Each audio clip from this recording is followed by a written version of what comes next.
তুলার মতন নরম হয়ে যেত, পানির মতন মোমের মতন গলে যেত, যেন আমি মা আমেনার কষ্ট না হয়। শুধু তা নয়, রাস্তা দিয়ে যখন আমি হেঁটে যেতাম, ওই সময়ের মধ্যে গাছপালা সমস্ত তরুণতাগুলি আমি মা আমেনাকে সালাম দিতেন।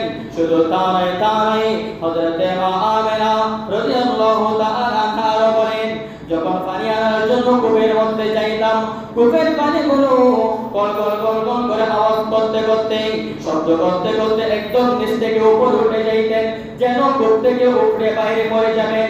ওই সময়ের মধ্যে যখন মা আমেনা রাদিয়াল্লাহু তাআলা আনহা কূপের পাশে গিয়ে দাঁড়াতেন, মক্কার জমিনের সকল মহিলারা মা আমেনা রাদিয়াল্লাহু তাআলা আনহাকে হাতে পায়ে ধরে বলতেন, ও মা আমেনা, তুমি এখন এই কূপের পাশ থেকে যাইতে পারবে না। মা আমেনা জিজ্ঞেস করলেন, ও গো আমার বোন, তোমরা কেন এইভাবে বলতে লাগলো? তোমরা কেন এইভাবে বলতে লাগলা? তখন সকল নারীরা বলতে লাগলো, ও গো মা আমেনা, আমরা এই কারণে তোমাকে এই জায়গার মধ্যে থাকতে বললাম, কারণ তুমি যখন এই কূপের পাশে চলে আসো, তখন কূপের পানিগুলো নিচ থেকে উপরে উঠে যায়। রশি বেঁধে বালতি করে আমাদের কষ্ট করার পানি নিতে হয় না। তুমি যখন এই কূপের কাছ থেকে চলে যাবে, ওই পানিগুলো আবার নিচে চলে যাবে।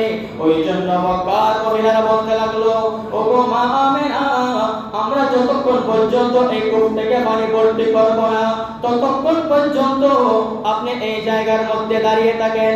দরকার হলে আপনার কলসি আমরা ভর্তি করে আপনার ঘর পর্যন্ত পৌঁছে দেব। এই কথা শুধু তা নয়, ওই পানিগুলো কোন কোন শব্দ করে করে মা আমেনাকে বলতে লাগলেন, ও গো মা আমেনা, দো জাহানের সরদারিন আম্মা জান, আপনি আমার নবী রাহমাতুল লিল আলামিন নবীকে রহে মুবারকের মধ্যে নিয়ে কষ্ট করে এতদূর পর্যন্ত কেন আসলেন? আপনি কূপ পর্যন্ত কেন আসলেন?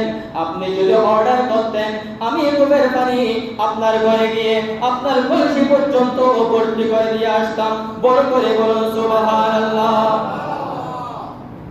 কূপের পানি হযরতে মা আমেনা রাদিয়াল্লাহু তাআলা আনহা যখন কূপের পাশে গিয়ে দাঁড়াতেন, কূপের পানিগুলো নিচের থেকে উপরে উঠতে এমন উপরে উঠে যাইত, সবাই ভাবতো যেন পানিগুলো উপড়ে বাইরে পড়ে যাবে।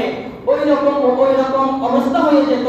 তখন মক্কার মহিলারা মা আমেনা রাদিয়াল্লাহু তাআলা আনহাকে হাতে পায়ে ধরে বলতেন, ও মা আমেনা, আপনি এই জায়গা থেকে নড়বেন না, এই জায়গা থেকে আপনি এখন যাবেন না। কেননা আপনি যখন আসেন তখন কূপের পানিগুলো উপরে উঠে যায়, আমাদের কষ্ট করে রশি বেঁধে বালতি করে আর পানি তুলতে হয়।